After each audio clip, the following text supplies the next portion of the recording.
નમસ્કાર મિત્રો, આજે સૌથી મોટા અગત્યના સમાચાર તમામ મિત્રો માટે ખૂબ જ અગત્યના સમાચાર। આજના 8 મોટા સમાચાર જાણીએ। ચાલો મિત્રો, વિડીયોમાં અંત સુધી બન્યા રહેજો જેથી બધી માહિતી મળી રહે। પ્રથમ સમાચાર, હજુ તો સાંભળેલાધાર વરસાદની આગાહી છે। ઉપરાંતના સમાચાર, પુનર્વસુ નક્ષત્ર। ઉપરાંતના સમાચાર, મુકેશ અંબાણીના આ શેર ખરીદનારને થઈ રહ્યો છે જોરદાર લાભ। ઉપરાંતના સમાચાર, 5 દિવસ સુધી આખું ગુજરાત વરસાદથી રેલમછેલ થશે। ઉપરાંતના સમાચાર, રાસાયણિક પદાર્થો। ઉપરાંતના સમાચાર, પપૈયાની ખેતી પર આ રાજ્ય સરકાર આપી રહી છે 45,000। ઉપરાંતના સમાચાર, ઓનલાઈન ફ્રોડથી બચવા માટે આવા મેસેજથી રહો સાવધાન। ઉપરાંતના સમાચાર, યુપીઆઈ ટ્રાન્ઝેક્શનમાં થયો 49% જેટલો વધારો। આ બધા સમાચાર વિગતવાર જાણીએ। ચાલો મિત્રો, પ્રથમ સમાચાર, હજુ તો સાંભળેલાધાર વરસાદની આગાહી છે। ગુજરાતમાં નૈઋત્યનું ચોમાસું છવાઈ ગયું છે। ગઈકાલે 24 કલાકમાં કુલ 110 તાલુકામાં વરસાદ નોંધાયો હતો। ત્યારે હવામાન વિભાગે આજે આપેલી આગાહીમાં ગુજરાતમાં 7 દિવસ કેવું હવામાન રહેશે તે અંગેની આગાહી આપી છે। જેમાં આજે 4 જિલ્લામાં રેડ એલર્ટ આપવામાં આવ્યું છે। આ સાથે 2 દિવસ આખા રાજ્યમાં મેઘગર્જનાનું પણ પૂર્વાનુમાન કરવામાં આવ્યું છે।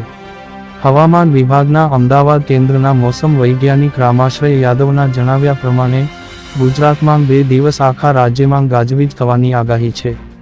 આ સાથે 5 દિવસ માછીમારો માટે ચેતવણી પણ આપવામાં આવી છે। હવામાન વૈજ્ઞાનિકના જણાવ્યા પ્રમાણે આજે 4 જિલ્લામાં રેડ એલર્ટ આપવામાં આવી છે। આજે બનાસકાંઠા, સુરત, નર્મદા અને તાપી જિલ્લા માટે રેડ એલર્ટ આપવામાં આવી છે। આ જિલ્લાઓમાં અત્યંત ભારે વરસાદની આગાહી આપવામાં આવી છે। આ સાથે પાટણ, મહેસાણા, સાબરકાંઠા, વડોદરા, છોટાઉદેપુર, પંચમહાલ, દાહોદ, ભરૂચ, નવસારી, વલસાડ, દમણ, દાદરા નગર હવેલી તથા સુરેન્દ્રનગર, ભાવનગર, અમરેલી, બોટાદમાં ઓરેન્જ એલર્ટ આપવામાં આવી, જ્યાં અતિ ભારે વરસાદ પડવાની આગાહી આપવામાં આવી છે। આ ઉપરાંત ગાંધીનગર, અરવલ્લી, અમદાવાદ, ખેડા, આણંદ, પંચમહાલ, દાહોદ, મહીસાગર અને ડાંગ, રાજકોટ, મોરબી, કચ્છમાં ભારે વરસાદની આગાહી સાથે યલો એલર્ટ આપવામાં આવી છે। ઉપરાંતના સમાચાર, પુનર્વસુ નક્ષત્ર। પુનર્વસુ નક્ષત્ર 2024 ભરની, કૃતિકા, રોહિણી, મૃગશીર્ષ અને આર્દ્રા પછી આજથી પુનર્વસુ નક્ષત્રની શરૂઆત થઈ રહી છે।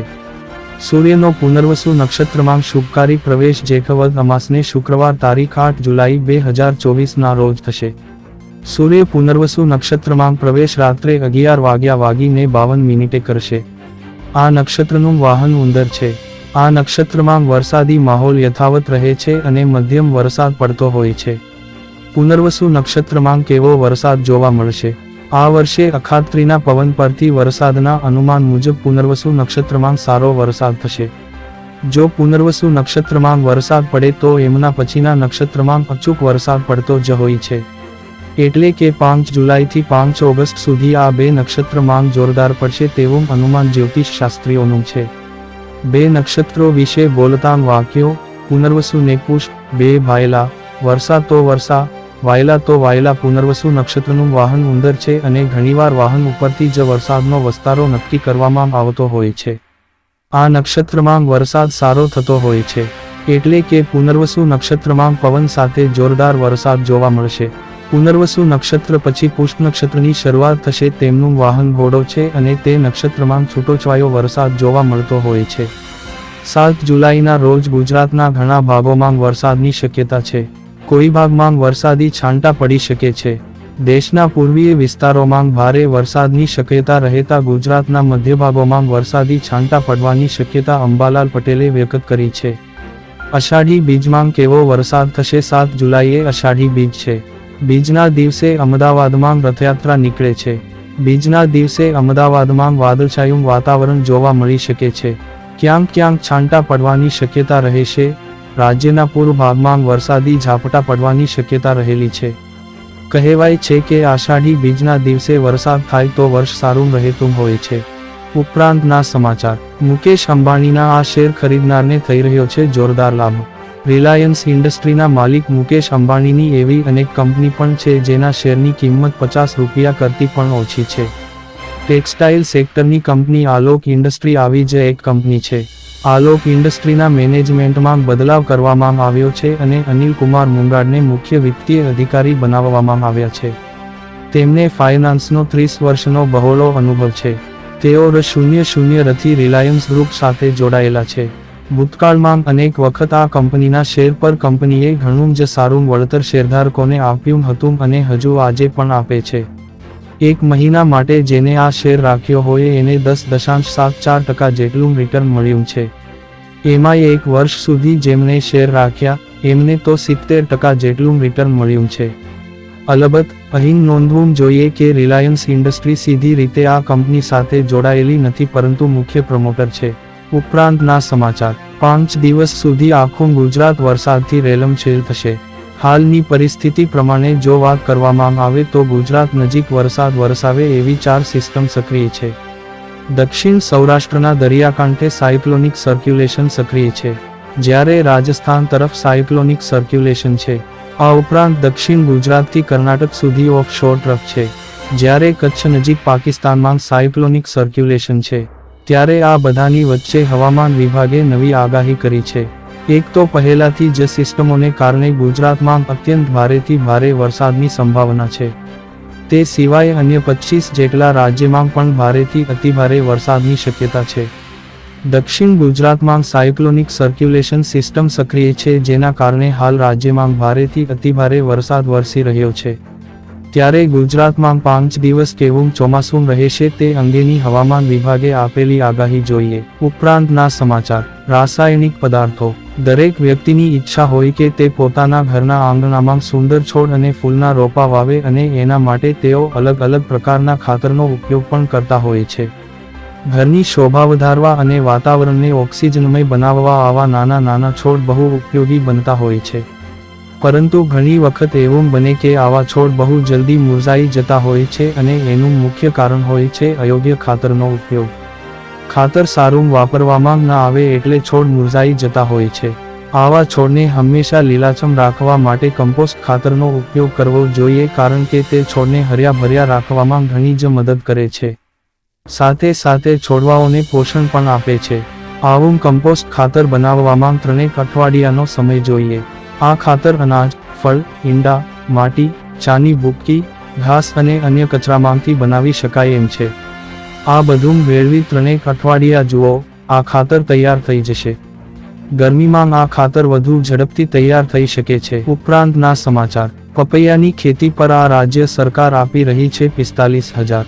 બિહાર રાજ્યની સરકાર પપૈયાની ખેતીમાં ઉજ્જવળ ભવિષ્યની કામના સાથે પપૈયાની ખેતી કરનાર ખેડૂતોને પ્રોત્સાહન આપી રહી છે. રાજ્ય સરકાર એકીકૃત બાગબાની ખેતી માટે ખેડૂતોને 75% સબસિડી આપી રહી છે. રાજ્ય સરકાર દ્વારા પપૈયાની ખેતી માટે 90,000 પ્રતિ હેક્ટર ગણતરી કરીને ખેડૂતોને 75% સબસિડી એટલે કે 45,000 રૂપિયા આપવાનો નિર્ણય કર્યો છે. પપૈયાની ખેતી કરવા માટે હવે ખેડૂતોને માત્ર 15,000 રૂપિયાનો ખર્ચ જ કરવો પડશે. આ સબસિડીનો લાભ લેવા માટે બિહારના ખેડૂતોને horticulture.bihar.gov.in વેબસાઇટ પર આવેદન કરવાનું રહેશે. આ ઉપરાંત નજીકના ઉદ્યાન વિભાગનો પણ સંપર્ક કરી શકશે. પપૈયાની ખેતી માટે જ સરકાર કેમ સબસિડી આપી રહી છે? કારણ કે પપૈયું બહુ જ ફાયદાકારક ફળ છે અને એમાં જ પ્રોટીન, કેલ્શિયમ, ફોસ્ફરસ અને આયરન વગેરે જેવા તત્વો પણ હોય છે. તેના પાંદડા પણ અનેક રોગોના ઇલાજમાં કામ આવે છે. ઉપરાંતના સમાચાર. ઓનલાઈન ફ્રોડથી બચવા માટે આવા મેસેજથી રહો સાવધાન. આપણે બધા જાણીએ છીએ કે અવારનવાર આપણા મોબાઈલ પર અનેક પ્રકારના મેસેજ આવતા હોય છે અને એમાં જુદી જુદી પ્રકારની લોનની ઓફર હોય છે. આપણે જો બેંક ફ્રોડથી બચવું હોય તો આવા કેટલાક ખાસ મેસેજથી બચવું જરૂરી બની જાય છે. આવા મેસેજમાં પ્રી અપ્રૂવ્ડ લોનમાં પણ ઘણા લોકો છેતરાઈ જતા હોય છે. આવા મેસેજનો રિપ્લાય કરવામાં જ લોકો સાથે ફ્રોડ થઈ જતો હોય છે. ઘણી વખત બેંક એકાઉન્ટ ખોલવાની ઓફર પણ હોય છે. કોઈક વખત ઇન્સ્ટન્ટ કેશ લોનની લાલચ આપવામાં આવે તો કોઈક વખત OTP શેર કરવાની બાબત પણ મેસેજમાં હોય એવું બને. આવા મેસેજને તો અવગણવામાં અથવા તો ડિલીટ કરવામાં જ બચવાનો ઉપાય છે. આવો મેસેજ જ્યારે આપણને મળે ત્યારે સામાન્ય રીતે બેંક તરફથી કોઈ ખાસ મેસેજ મળ્યો હશે એમ માનીને આપણે વિશ્વાસ કરી લેતા હોઈએ છીએ, પરંતુ હકીકતમાં તો તે ફ્રોડ પણ હોઈ શકે. આથી આવી બાબતોમાં સાવધાન રહેવું જરૂરી છે. ઉપરાંતના સમાચાર. યુપીઆઈ ટ્રાન્ઝેક્શનમાં થયો 49% જેટલો વધારો. ભારતમાં યુપીઆઈ થકી વ્યવહાર કરવાનું ચલણ ઝડપથી વધી રહ્યું છે. અત્યંત સરળ રીતે નાણાકીય વ્યવહારો થઈ શકતા હોવાથી લોકોમાં યુપીઆઈનો ઉપયોગ વધતો જાય છે.